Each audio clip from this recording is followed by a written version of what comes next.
Hello, everybody, and welcome to the first episode of the Wild Area Podcast. I will be your host, Brockstar, and today what we'll be doing is just giving you a little bit of rundown of what to be expected of this podcast and what I'm looking to do for it just for myself. So what I'm wanting to do is just have just a very casual podcast. The first few episodes will just be talking about myself and my history with the podcast and podcasts in general and just Pokemon. And just how Pokemon has affected my life and just how it currently plays just such a big role in my life. I'd say it's one of my current best forms of self-care. It's easily the thing that I do when I need to do something that isn't productive toward my life.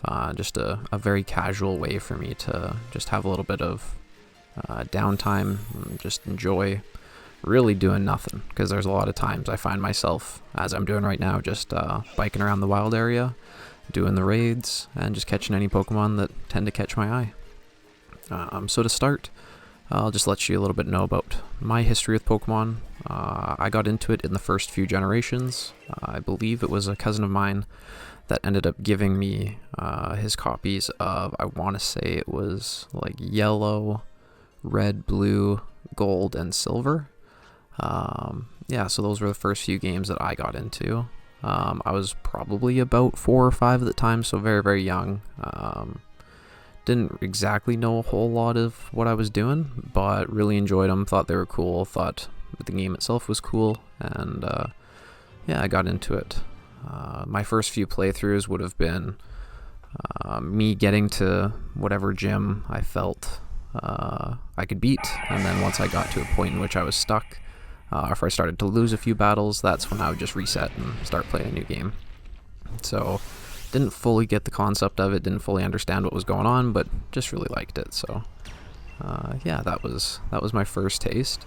I'd say once Pokemon Ruby and Sapphire came out, I would have been a little bit older, and especially Emerald. Those were the ones where I started to be able to beat the games. With Emerald, started playing around in the Battle Frontier, which posed a bit too much of a challenge for me. So again, most of my playthroughs involved just kind of getting to the frontier and then just playing through the game again.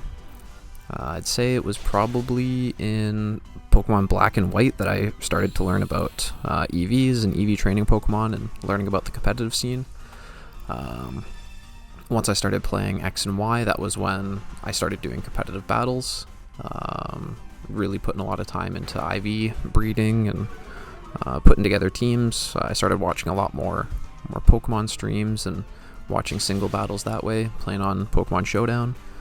And then what was after that? Omega Ruby, Alpha Sapphire, same kind of thing. I started watching the VGC streams and YouTube videos. Started looking into what would actually take to get into a VGC tournament.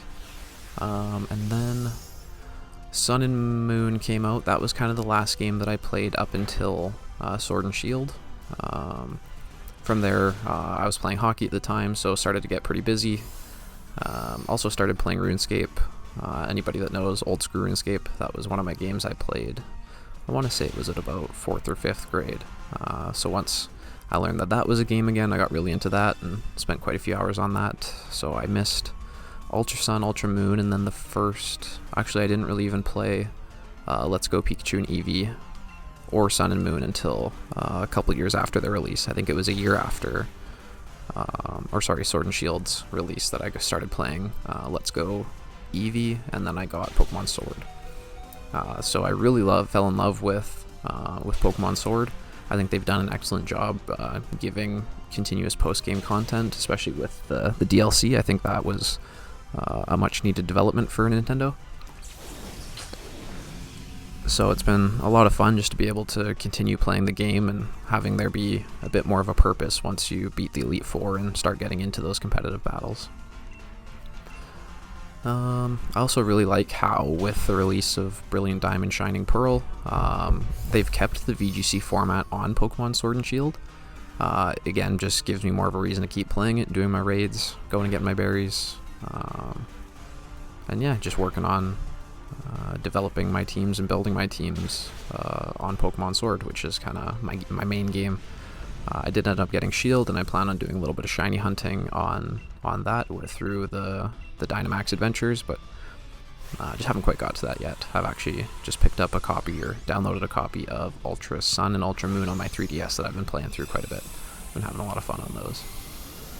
And yeah, even with those playthroughs, it's been nice because I was just shining hunting an Alolan Vulpix on Ultra Sun, so being able to trade it up to Sword, in which I'd be able to use it in the current VGC meta, makes it a little bit more enticing to get to play those games. So yeah, I'm really excited about how Nintendo's handled the Pokemon series, because I think one thing that was missing was being able to send Pokemon from all the different generations to one game to continue playing with the Pokemon that you played through your different playthroughs with.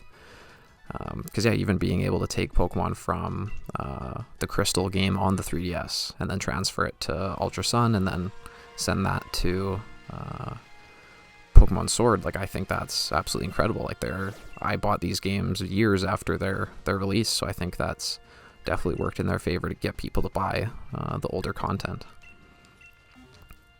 So even nowadays, like with I've actually graduated college and started working, and I would say that now more than ever, Pokemon has become a big part of my self-care, just since it's such a fun and relaxing way for me to kill some time after work and just recharge my batteries.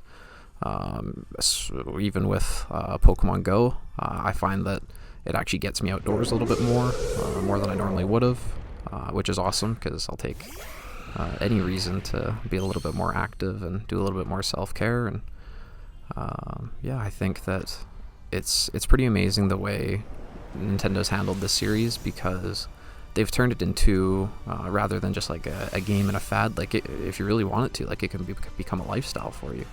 Like you can take it up to the next level, and if you pay really close attention to the Pokemon Go community days, VGC format, and even the new game releases, like there's always something going on with it. So you can definitely invest yourself quite a bit into this game, which has been huge for me because I've just needed some sort of positive outlet to help me focus on something other than just always work and everything I need to, all my responsibilities all the time. So I feel very fortunate to have found this game and this game series. So just moving forward with the podcast, like what I'm going to want to do is continue talking about the current state of Pokemon, different developments. I'll be playing Legends of Arceus once it comes out. Probably doing a little bit of a playthrough video, but the podcast will just be focused on talking about just different aspects of how Pokemon's affected my life. I'll get a little bit more in depth with different stories and different scenarios. But yeah, just a way for people to hear my story, hear my side of how it's changed my life, and hopefully a few of you can relate to it. So again, like with the gameplay that's on the screen, most of the time it'll be fairly irrelevant to anything I'm talking about. It's just going to be something for me to do while I'm chatting, and something for you guys to look at if you're wanting some sort of visual stimulus, or most importantly, like the reason it's going to be mostly irrelevant is because if you just want to listen to this, you're not going to be missing out on anything. There'll be nothing too important going on the screen. So yeah, if you guys enjoyed the podcast and are looking forward to the series, please let me know. Any additional ideas will be greatly appreciated. And yeah, I look forward to recording this next episode and starting to build the series. So please subscribe if you guys are interested in hearing my stories and hearing about my take on how Pokemon is developing and how it can affect our lives. And yeah, we'll see you guys in the next episode.